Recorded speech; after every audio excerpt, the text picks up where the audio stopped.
한국에 있었을 때 정말 특별한 경험을 했다는 그녀.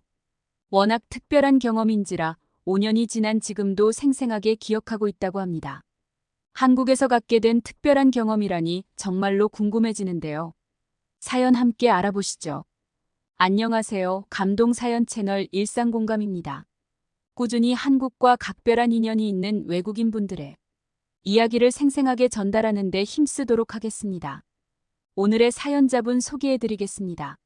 안녕하세요. 안녕하세요. 저는 현재 로스앤젤레스에 살고 있는 엠마라고 합니다. 저는 현재 한 초등학교에서 아이들을 가르치는 교사입니다. 제가 오늘 일상공감의 사연을 보내는 이유는 한국에 있었을 때 정말 특별한 경험을 했기 때문이에요. 워낙 특별한 경험인지라 5년이 지난 지금도 생생하게 기억하고 있습니다. 저는 5년 전 대전에서 살았던 적이 있습니다.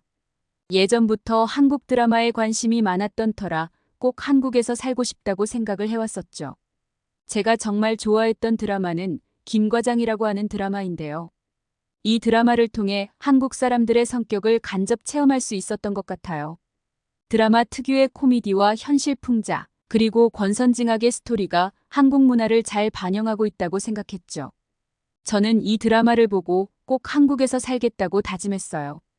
그리고 이내 한국에서 일자리를 찾기 시작했습니다. 저는 사실 그리 넉넉한 형편이 아니었습니다. 부모님께서 저를 잘 키워주시긴 했지만 쉽게 유학을 가거나 할 수 있는 형편은 아니었어요. 때문에 한국에서 아예 직장을 구해 잠시 동안 사는 게 제일 괜찮은 방법이라고 생각했죠.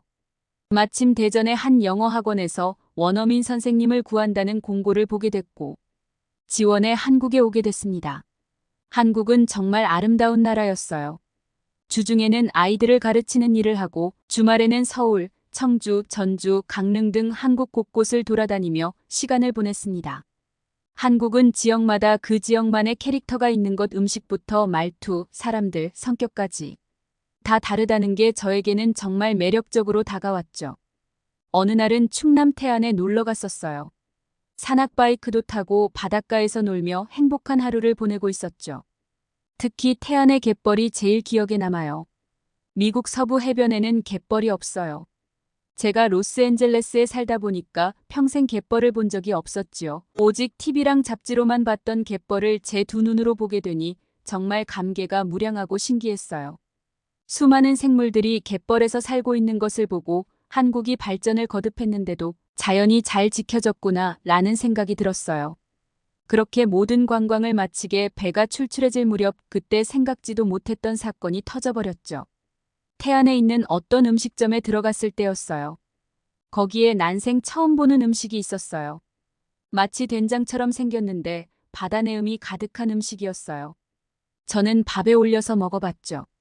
그러다가 갑자기 이상 증세가 시작됐어요. 그런데 그 후 갑자기 숨을 쉴 수가 없더라고요. 세상에 대체 그 음식이 뭐였길래 숨을 쉴 수가 없었을까요? 알고 보니 그 음식은 칠게장이었어요. 칠게를 곱게 갈아 장으로 만든 거라 게로 만든 음식인지 알 턱이 없었죠. 저는 사실 갑각류 알레르기가 있기에 칠게장을 먹으면 안 됐죠.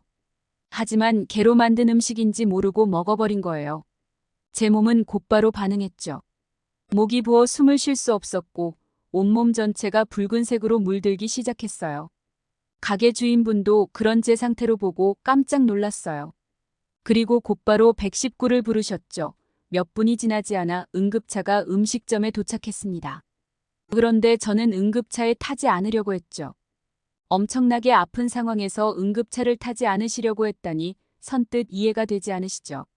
그 이유는 미국에서 응급차를 타면 엄청난 비용이 청구되어 150만 원에서 180만 원 정도 소요되죠. 당연히 한국도 그런 줄 알았습니다. 근데 전 학생이기에 돈이 없었어요. 게다가 그때 한국에서 취업한 지도 얼마 되지 않았던 터라 수백만 원에 달하는 구급차 이용비를 내게 된다면 큰일 나겠다고 생각했습니다. 그 돈이면 한 달을 살 수 있으니까요. 그래서 목이 부어 제대로 말할 수 없는 상태에서도 온몸으로 구급차 타는 걸 거부했어요. 응급대원들은 어리둥절한 표정이었어요. 엄청나게 아파 보이는데 구급차를 안 타려고 하니 얼마나 이상하게 봤을까요? 제가 구급차를 안 타려고 하자 응급대원분들은 강제로 저를 탑승시켰죠. 저는 울며 겨자 먹기로 응급차에 결국 탑승했습니다. 정말 큰일 났다 싶었어요. 숨을 쉬기 힘든 급박한 상황에서도 돈 생각이 먼저 나더라니까요. 병원 치료까지 하면 대체 얼마나 많은 돈이 청구될까 생각했죠. 게다가 미국에서는 구급차에 타면 보험이 있냐부터 물어봐요. 보험에 가입된 병원에서 진료를 받아야지 아니면 엄청난 진료비를 물게 됩니다. 만약 환자가 보험에 가입되지 않았을 경우 미국 구급차도 환자에게서 비용을 받지 못할 수 있어 아무리 응급진료가 절실한 환자여도 보험이 있냐부터 물어봅니다. 그런데 한국 구급차는 전혀 그런 게 없었어요. 구급차에 탑승했을 때 보험 관련된 이야기는 일절하지 않았죠. 저는 순간 외국인이라고 덤탱이를 씌우려고 하나 의심했어요. 당장이라도 구급차에서 내리고 싶었지만 몸이 말을 듣지 않았죠. 아마 제 몸을 가눌 수 있는 상태였다면 달리는 구급차에서 뛰어내렸을지도 몰라요.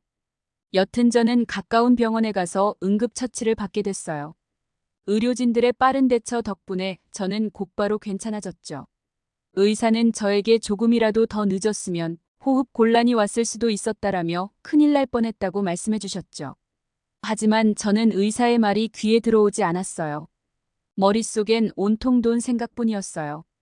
구급차를 탄 데다가 큰 병원의 응급실에서 진료까지 받았으니 얼마나 많은 돈이 청구됐겠어요? 손과 발이 벌벌 떨릴 정도였어요. 얼마나 무서웠으면 심장이 터질 것 같았다니까요. 저는 떨리는 마음으로 진료비를 수납하러 갔어요. 그런데 청구서를 받아든 저는 화들짝 놀랐어요. 글쎄 제가 예측했던 것보다 훨씬 적게 나온 거예요. 거기에 응급차 출동 비용은 받지도 않더라니까요. 왜 한국을 의료 시스템 선진국이라고 부르는지 알 것 같았어요. 그리고 이내 반성했죠. 한국도 미국처럼 수백만 원의 구급차 비용이 청구될 줄 알고 응급대원들을 의심했던 게 미안해졌어요. 특히 구급차를 안 타려고 발버둥쳤을 때가 떠올라 한국 응급대원분들께 너무나도 죄송한 마음이 들었습니다. 그분들이 저 때문에 얼마나 힘드셨을까 생각했죠. 한국의 우수한 의료 시스템을 믿지 못했다니 자책감이 밀려 들어왔습니다. 그래서 저는 지금도 가슴 한켠에 한국인 응급대원분들께 감사하고 또 죄송한 마음을 가지면서 살고 있어요. 만약 그분들이 저항하던 저를 강제로 구급차에 태우지 않았더라면 지금도 알레르기로 인한 부작용을 갖고 살았을지도 모릅니다. 저는 한국 의료 시스템에 큰 빚을 졌다고 생각했어요. 그리고 이 빚을 갚기 위해 한국을 떠나서 미국에 돌아오기 직전 영어 학원 강사로 일하면서 모은 돈 중 일부를 한국 의료자선단체에 기부했죠. 현재도 저는 친구들과 가족들에게 한국이 저를 살렸다고 말하고 다니고 있습니다. 그리고 틈만 나면 주변인들에게 한국 칭찬을 하고 있어요. 한국에서 진 마음의 빚을 갚기 위해서요. 물론 저의 이러한 노력이 한국이라는 큰 나라에게 얼마나 도움이 되려는지는 모르겠지만 최선을 다해 한국의 좋은 이미지를 알리려고 노력하고 있습니다. 한국인 의료인들과 응급대원분들께 이 자리를 빌어 진심으로 감사하다는 말씀을 전하고 싶습니다. 한국 의료 시스템 덕에 저는 미국에서 교사가 되었고 수많은 아이들에게 꿈과 희망을 주기 위해 노력하는 사람이 되었습니다. 한국에게 너무도 감사합니다. 제 사연은 여기까지입니다. 들어주셔서 감사합니다. 엠마님의 사연 어떠셨나요? 한국 의료 시스템은 전 세계에서도 손꼽힌다는 점은 워낙 유명해 다들 알고 계실 텐데요. 아마 엠마님의 사연이 이러한 한국 의료계의 우수성을 입증시켜주는 사례가 아닐까 생각됩니다.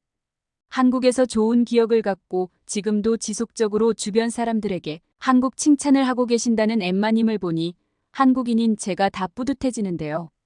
앞으로 엠마님께서 건강하고 행복하게 아이들에게 희망과 꿈을 주었으면 좋겠네요. 지금까지 감동사연 채널 일상공감이었습니다. 감사합니다.